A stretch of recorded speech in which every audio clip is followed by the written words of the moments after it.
नमस्कार दोस्तों, आप सभी का एक बार फिर से स्वागत है हमारे चैनल जतिन लाइफ स्टाइल में।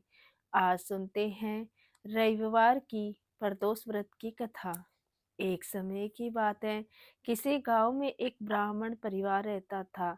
ब्राह्मण की पत्नी प्रदोष के व्रत का नियम पूर्वक पालन करती थी। एक समय ब्राह्मण का पुत्र गंगा स्नान करने के लिए गांव से बाहर गया। दुर्भाग्यवश मार्ग में चोरों ने उसे घेर लिया और कहने लगे, हम तुम्हें मारेंगे नहीं, हमें तुम्हारे पिताजी के गुप्त धन के बारे में बतला दो। ब्राह्मण के पुत्र ने उन्हें समझाया कि हम गरीब हैं और हमारे पास कोई भी गुप्त धन नहीं है। तब चोरों ने उससे कहा, अच्छा तो तुम्हारी पोटली में क्या है?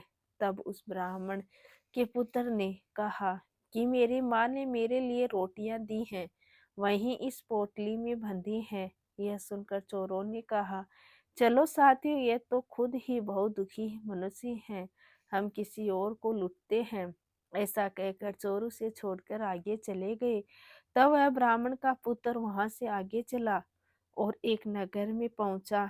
नगर के पास एक बरगद का पेड़ था। वो उसी बरगद के पेड़ की छाया में सो गया।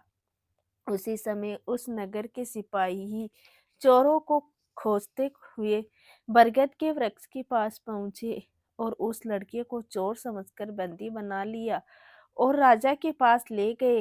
राजा ने उसे कारागार में बंद करने का आदेश दे दिया। ब्राह्मणी का लड़का जब घर नहीं लौटा तो उसे अपने पुत्र की बहुत चिंता हुई। अगले दिन प्रदोष का व्रत था। ब्राह्मणी ने प्रदोष व्रत किया और भोलेनाथ से मन ही मन अपने पुत्र की कुशलता की प्रार्थना करने लगी। भगवान भोलेनाथ ने उस ब्राह्मण की प्रार्थना स्वीकार कर ली। भोलेनाथ ने उस राजा के स्वप्न में आदेश दिया कि यह बालक चोर नहीं है, उसे प्रातः काल छोड़ दे, अन्यथा तुम्हारा राज्य वैभव सब कुछ नष्ट हो जाएगा। प्रातःकाल राजा ने भोलेनाथ की आज्ञा मान उस बालक को छोड़ दिया। बालक ने अपनी सारी कहानी राजा को सुना दी। सारा वृतांत सुनकर राजा ने सिपाहियों को उसके घर भेजा और उसके माता पिता को राज दरबार में बुलवाया। उसके माता पिता बहुत ही भयभीत थे। राजा ने उन्हें भयभीत हुए देखकर कहा, आप भयभीत ना हो, आपका बालक निर्दोष है।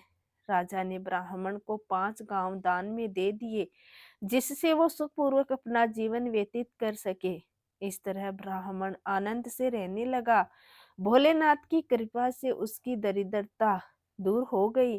जो भी मनुष्य प्रदोष व्रत को करते हैं वे सुखपूर्वक और निरोगी होकर अपना पूर्ण जीवन व्यतीत करते हैं। तो दोस्तों, ये थी प्रदोष व्रत की कथा।